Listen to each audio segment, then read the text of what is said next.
reports from not one but two newspapers in Great Britain, including the Times of London, which the big guy who owns this place owns. Officials are working on a possible exile deal for the man, Colonel Qaddafi.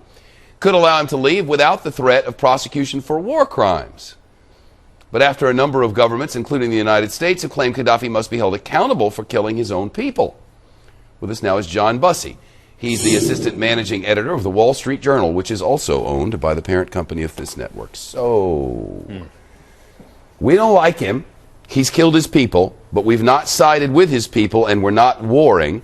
And now there's a consideration of letting him go escape somewhere where potentially he could launch terrorist attacks on us, and we revisit Pan Am Flight 103, but it wouldn't be Pan Am because they're gone. He would have to choose a new airline. You know, the notion that he would get away is odious to a lot of people.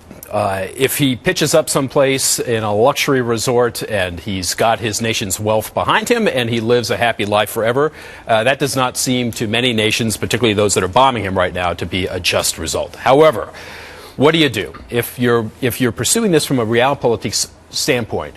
You want this to end. You want him out, his regime out, the fighting to stop, the devastation of some of these cities to stop, the killing of civilians to stop, the cost, to, quite frankly, to stop. $550 million so far. Just the U.S. The Europeans are also kicking in a lot of money on this. And the U.S. is saying $550 million so far, but that's ongoing, right? Even though we transfer power now for command to NATO, we're still very much involved. We're doing the refueling. We're doing a lot of things that are in support of this operation.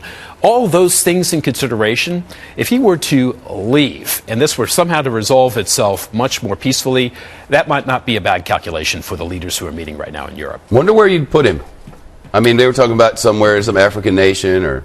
Yeah, and that becomes a political issue, not just for the nation that he goes to, but for the rest of the international community. If he ends up in some resort town, someplace on the coast in a comfortable life, that's just much more difficult for the world to deal with. On the other hand, looking back at history, there were many Nazis who were allowed to be let go after World War II, in part because the U.S. needed them to run the infrastructure of Germany and to keep the communists back. So there was a lot of tough, difficult, hard swallowing that had to happen on the Allies' part after World War II. You saw the same thing during reconciliation in Cambodia, the same thing in South Africa. A lot of people who have been guilty of very odious crimes going free because it was considered the better result for the nation as a whole. So that I understand, this man who's been murdering his people for 40 years would then, in this new theory, be allowed to go off to some place because of the war that's not happening and the siding that we've not done.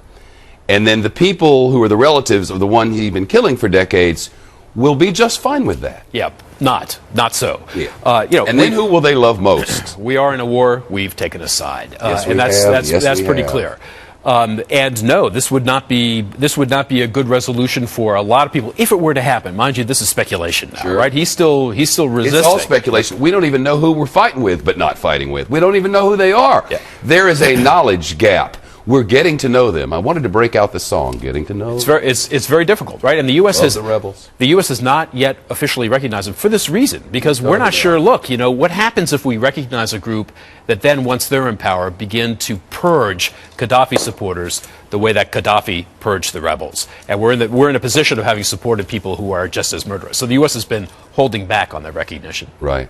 I remember when the rule used to be that you have to have an idea of what you want to do and who you want to go with and how you want it to end before you start the war. Yeah. Well, it's not a war. I know that. But we watched together last night this speech by Obama in which he said, look, there are certain principles of international existence that we have to observe, and that this would be, as he put it, a stain on the conscience of the international community if he had been allowed to go into Benghazi and just murder the city. Yep, sure.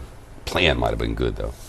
John Bussey, thank you. Pleasure. WSJ.com. Great reporting from our buddies at the Wall Street Journal.